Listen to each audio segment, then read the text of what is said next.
Hey everybody, welcome back to Giant Talk, the world's first OKR podcast, brought to you alongside the awesome guys at Koan, the dedicated piece of OKR software.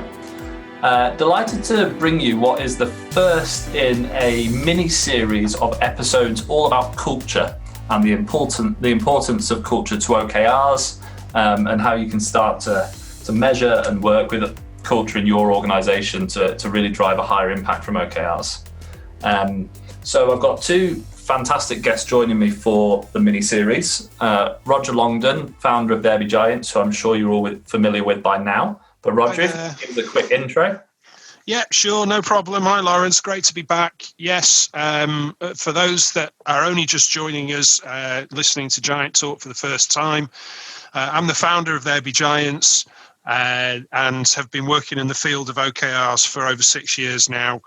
And I really get that OKRs are much more than just about the process and the steps that you need to follow to write a good OKR and so on and so forth. There's a whole piece around culture, and if culture isn't right, then you're not going to get the benefit from OKRs. So yeah, that's why I'm really pleased to be having this chat with you today. Fantastic, thanks, Roger. And then of course we have Georgia, who is the new head of our OKR Culture Practice at TBG Giants. Georgia Parker, thanks for joining us. Hi, both of you, and great to be here. I'm really pleased now to be leading the OKR Culture Practice and helping organisations work out how or not their culture is supporting the implementation of OKRs, because as Roger said, the two things are so inextricably linked. And with my background of working across culture change and transformation and leadership development and whole organisation engagement, in a number of sectors, from huge global corporates to small local charities, it's absolutely critical that we understand and get the importance of culture in relation to OKRs. Absolutely. And Roger, you've known Georgia for a little while now, right? So it's a big step for us to bring Georgia in and have the culture practice set up, right? Yeah, 10 years. 10 years I've known Georgia. And I wouldn't have anybody else in that role. I'm super chuffed that she's with us. Thank you. Yes, all right. Absolutely. Cool. So, as I say, today is the first episode in this cultural mini-series. And really today we're going to be focusing on culture and the importance of measuring culture in your organisation, which is something that might sound a little bit kind of abstract or juxtaposed at first. But Georgia, can you tell us why measuring and managing organisational culture is so important? I can, and there's kind of 4 points I'd like to make. And I'll start with a quote from Peter Drucker, which many people will have heard: "Culture eats strategy for breakfast." And what that means in practice is an organisation can have fantastic strategic approaches to growth, to innovation, to product development, to expansion, to whatever it may be. But unless the culture is able to support the delivery of that strategy, it's not going to work. Secondly, we can't manage what we don't measure.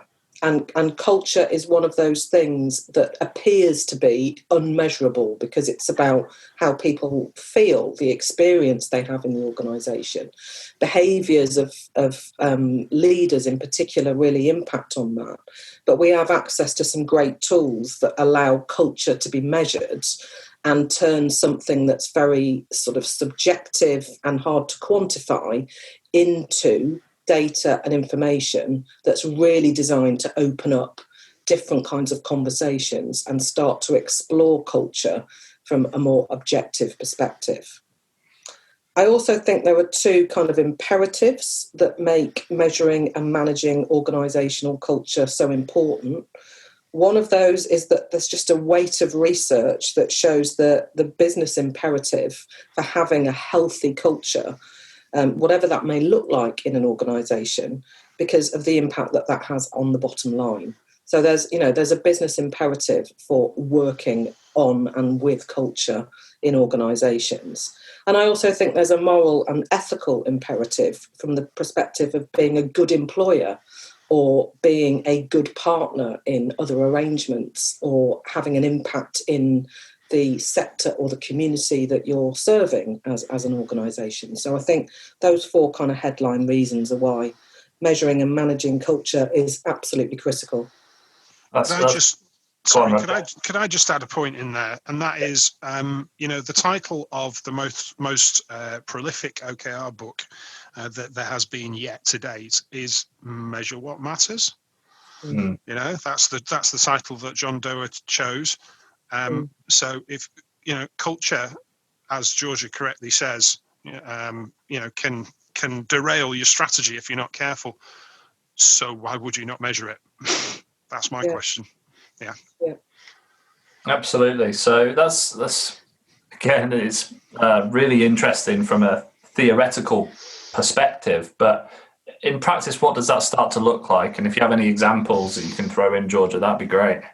I think between me and Roger, we'd have more examples than could fill a podcast. But so just to give a flavour of what's possible, I was involved with a cultural values assessment across one of the big 4 consultancies, which was 240,000 people.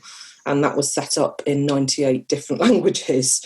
And it became a 2-year project to actually digest and then respond to the data at a sufficiently kind of regional and team-based level.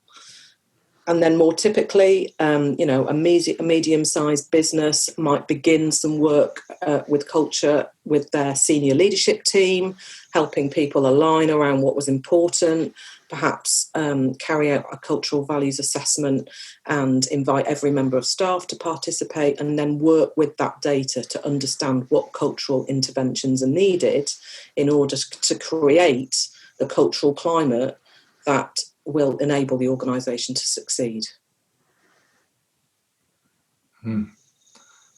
So that is a large-scale example. Do you have any from a kind of smaller team? I could give you an example of a client situation last year with 40 people.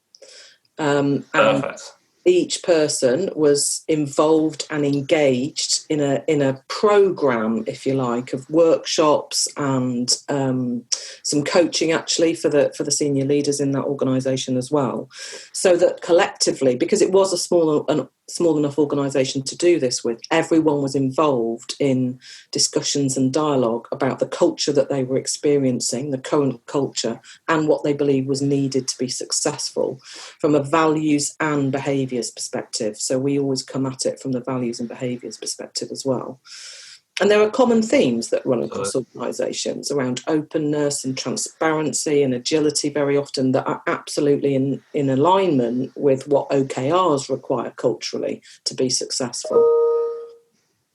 Absolutely. Roger, we know obviously that OKRs can be a huge change for organisations. Do you have any examples, though, from your 6 years in the OKR world where the failure to really understand the organisational culture at its very core has impacted on OKRs and the success of OKR implementations? Yeah, definitely. There was one that came to mind. It was an organisation that had spun out of, or actually a business that had spun out of a university, very research orientated. And still had quite a strong academic rather than commercial culture in it. Now, the leadership were very much focused on commercializing, the work that they were doing. But should we say the wider teams were not really? They weren't quite getting it. And there was a failure on the part of the leadership to understand the culture that they were working with. And they really tried to sort of railroad OKRs in with a very clear diktat, we must use these. It didn't work. It fell flat on its face, and OKRs became a dirty word or a dirty term. So an inability, I think that's a really good example of how a leadership were just completely failed to read their audience and understand the culture in the wider organization. I'm not saying that OKRs couldn't have gone in there. I think they definitely could have, but they needed a very, very specific approach to the change management in order to win over and gain the support of the wider audience. And to do that, the best chance at doing that is, well, really the first step is understanding the culture that you're working with. Absolutely. So why is change so hard to actually achieve then, Georgia? That's a good question, Lawrence. If I had a simple answer to that, I think I would be very wealthy by now. And there's a fundamental piece around how humans work. And essentially, we're programmed to resist and to avoid change. The neuroscience shows us that. Learning new stuff, behaving differently, operating outside of our comfort zone takes up more energy, more focus, more concentration. And our bodies are basically set up to try and maintain the status quo because it's more energy efficient. So that's a sort of very science-based and quite brutal approach to it. And of course, individuals are different within their range of responses to change. Some people are much more up for it. Some people are not, for all sorts of different personal reasons. And the truth is, it takes a lot of additional effort and focus to lead and manage change consciously. We have to do a lot more as leaders than perhaps we might imagine. It's not simply implementing a project plan and hoping it's going to work. There's a lot to think through around alignment, the change story, ways to engage people, ways to understand what blocks and barriers may be culturally and how to work through those. So that there's a lot in that. So what we're really talking about in the broadest sense there about making that change hard to achieve is resistance. Resistance at different levels, resistance showing up in different ways. And I'm sure we've all encountered resistance at some point, both in our personal and business lives. But how have you seen it show up in people's behaviour, Georgia? And how can you spot that resistance within organisations? Yeah, that's a great question, Lawrence, because it does vary from organisation to organisation. And I think that there are some kind of common patterns as well that can happen. And essentially, it's things not happening. As Roger just shared with us with the example, the teams in that organisation just weren't set up and understanding what OKRs were and what was required of them and why they were going to be something good. So resistance can be things like just confusion or conflicting agendas, particularly if leadership teams aren't aligned around OKRs being a priority for the organisation. If there isn't a coherent story, a change story, a platform from which people can understand why this is necessary and what it's going to mean. And then, all sorts of individual behaviours can show up as blocks and barriers, not turning up to meetings, changing agreed OKRs, and then coming back and imposing them on people, just not carrying out, actions that were agreed to, all sorts of stuff that is common in organisations anyway, and often, is deeply frustrating and very time consuming to deal with, because then we end up kind of creating workarounds and that cultural block then persists. So if you're feeling any of that kind of stuff is going on, there's probably some resistance to change in the organisation. Yeah. One or another. Really interesting. I'm sure people start to be able to identify with some of those features you pointed out. And there's no doubt then that resistance can be, inevitably very disruptive to not just change management programs, but everyday working life, I suppose. But I guess, Roger, what does this mean for an OKR project, an OKR implementation plan? And how can we start to take steps to reduce that resistance that we might meet along the way? Again, it comes back to how you manage the change. What we see in terms of how you can work in implementation is it's often a really good idea to do a small control group, a pilot, if you will, to start off with. And this worked with one of our large clients that we've done the project with, done a pilot project with over the past the 3 or 4 months, where a very, very visible strategic project took on board OKRs, and the feedback that came from the team out to the wider organization was that they were massively more engaged, massively more focused, and the whole organization, both not just the leadership, but the whole organization, was seeing not just better results, but also better quality reporting that was coming out of that group. And it was far more transparent, and they were, doing the usual thing around not just looking at progress, but also discussing confidence as well to complete, so that they became more agile in their forward planning because they knew where they'd finish before they got to the finish, that sort of thing. But from working with or trying to minimize resistance points of view, what the impact had that this approach had was that there was the demand was actually being pulled. Okay, the rest of the organization was saying, when are we going to get OKRs? When are we going to be able to start to work in this way? And so that makes the change far, far easier, because it's, like I say, the change is being pulled rather than, it being pushed onto people, which is when you would expect to see the highest levels of resistance. So my recommendation would be start small, build up really, really good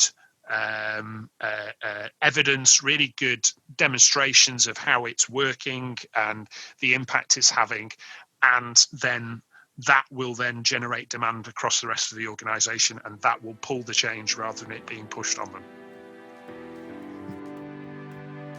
Koan is a purpose-built solution for managing your OKRs. Helps your team achieve their objectives and key results, helps them get aligned, and it helps them stay engaged. Shared spreadsheets simply don't scale when you're using OKRs properly, and you're not going to have a maximum impact with them. But with Koan, you can scale your OKRs right across your entire company, keeping your team super motivated and moving everybody in the right direction. Roger, what's one of your favourite features about Koan? So the thing that I really love about Koan, and have done ever since I first saw it, was how it really puts the conversation around OKRs at the heart of the system, and it really helps stimulate that, which obviously brings really good collaboration. They've got this reflections feature which helps individuals really prepare for the team conversation, which is going to come up, where the collaboration is going to take place. So that would definitely be the thing for me, which is the killer feature of the system. That's really interesting. And I suppose just to go back to what you were saying at the beginning of that, which was about the work that we've been doing with this client we're working with at the moment. I would term that as kind of almost cultural due diligence. Good term. What are the risks? What are the risks for an organisation not doing that and just ploughing straight on with an OKR implementation? Well, especially the larger types. Yeah, exactly. I think, and disagree with me if you think otherwise, George, but I think that leadership teams often forget that there's only a finite amount of goodwill in an organization. It's almost like, what's the goodwill bank account? What's the balance in the goodwill bank account at the moment? Because it can go up and down. It can go up and down, but you can burn through a lot of it if you try and railroad a major change like OKRs into an organization or into teams that don't really see the point and don't really want it. I mean, that example of that business that I mentioned earlier that had spun out of the university, the wider audience clearly didn't see the value in it, and didn't get it, and that was a failure of leadership.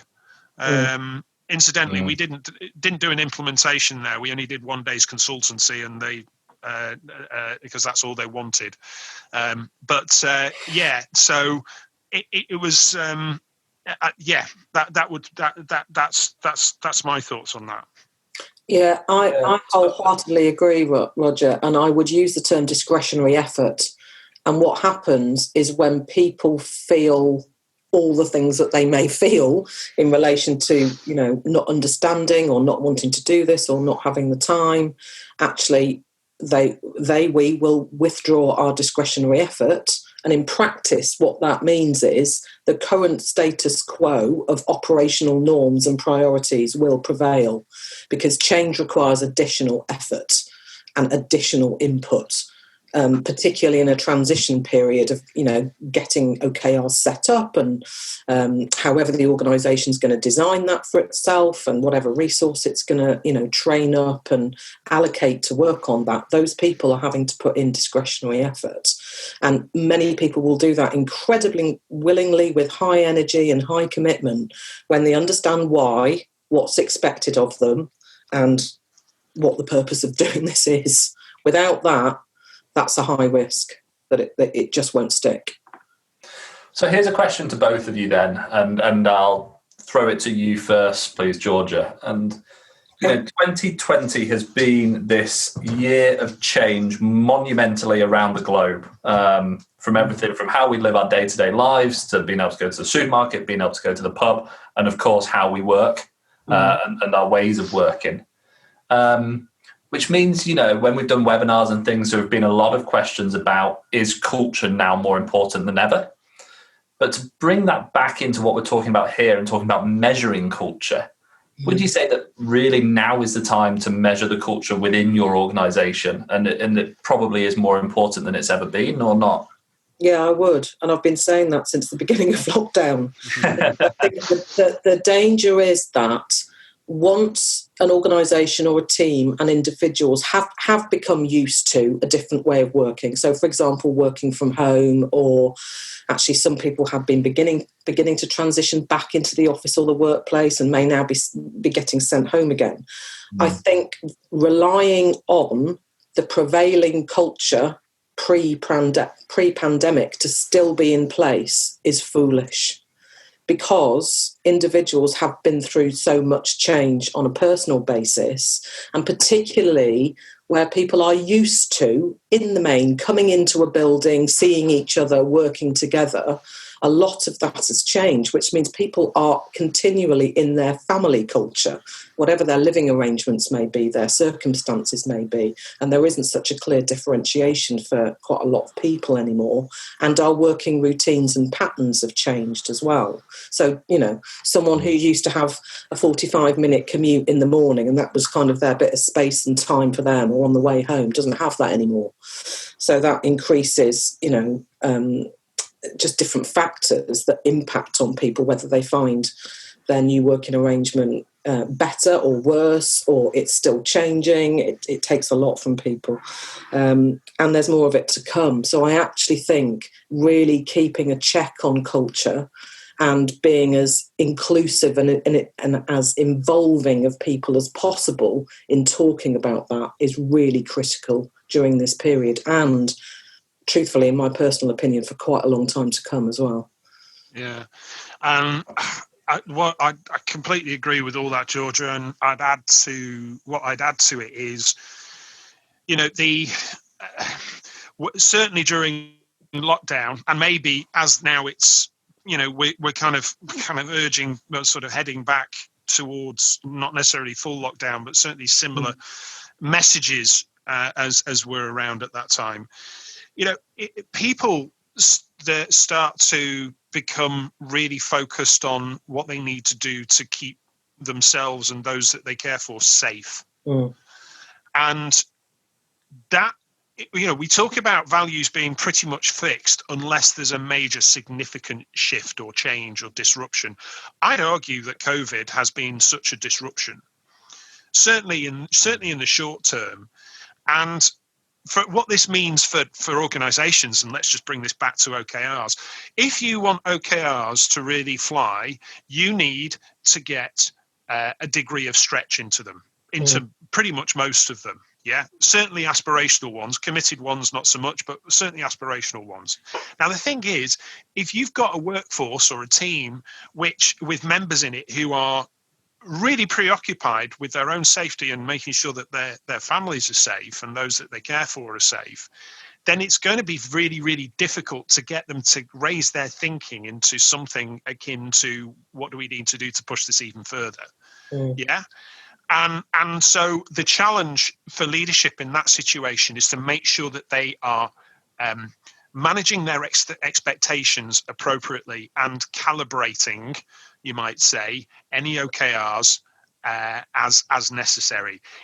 And what I mean, bottom line with that is, certainly in the early stages when we were locked down, and like I say, maybe we're getting back to a similar sort of message and situation now. But I'd be the challenge for leadership is to make sure that they are calibrating their OKRs appropriately. In other words, don't expect people to rise to the challenge perhaps as much as they might have done under normal circumstances. I'll add a bit more to that, if I may. I think that's very wise advice. And I also think that there does need to be a conscious shift in leadership style to engage with and connect with people on a level of human caring. Over and above perhaps performance, or the two need to sit alongside each other in order for people to feel reassured and cared enough about and safe enough. And we talk about psychological safety quite a lot as well, and we will continue to do that in another podcast. Leaders need to pay attention to that and not imagine or expect that their people, their teams can deliver the same consistent level of stretch and growth and performance challenge as perhaps they've been used to. Absolutely. So everything we've described so far has been about the importance of measuring culture, and I think the three of us are very much agreed that it is important and that organisations should be doing it now more than ever. What we've not actually touched on is how can our listeners go about that? So, how can they actually measure the culture in their organisation, and where should it be defined, Georgia? That's actually quite a straightforward question to answer. We have access to a great suite of tools that we use called the Cultural Transformation Tools, which allow us to measure culture through a values-based framework at the kind of large-scale example I told you about earlier on with 240,000 people, or down to a team of 6, or even on an individual basis for a leader. So the starting point for that is often a really key conversation with a client around where should that begin? Should it be whole organisation? Should it start at the top with the leadership team and help them build and understand and align around a kind of collective view of the current culture and what's needed and wanted to move forward? And then, my advice is always engage as many people as possible in having those discussions and that conversation, and let people define for themselves. It's often very noticeable that the senior leadership team's view of culture can feel quite different than those who are in a different region, or not in head office, or working from home, or in a who are not connected into the kind of HQ function. Absolutely.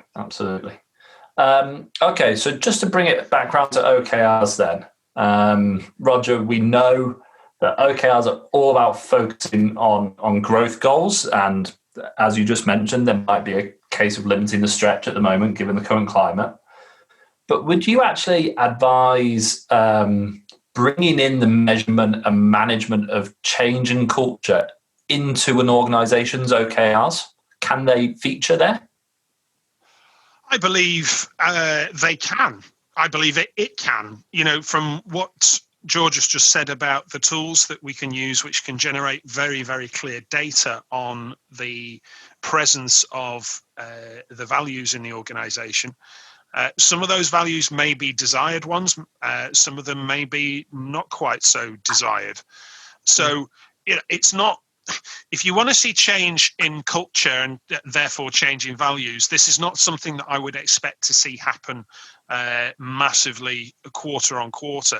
This is perhaps something which I would say is more appropriate as as perhaps a 12-month OKR, with a series of activities, with a series of supporting OKRs at quarterly level, which are all aimed at moving that big needle, which would be the tools that we'd use probably on an annual basis to look at how things are running.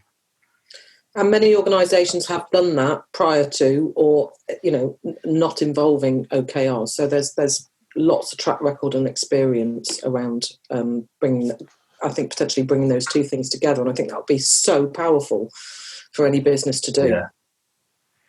Yeah, I completely agree. Absolutely. I think it plays quite a vital part in company level OKRs, to be honest.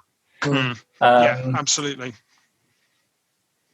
Guys, thank you so much for a fascinating discussion. That has been superb, and a little bit of a different flavour as well to our usual podcast. So I'm sure the listeners will have really enjoyed it. Do either of you have any final thoughts that you want to just throw in there?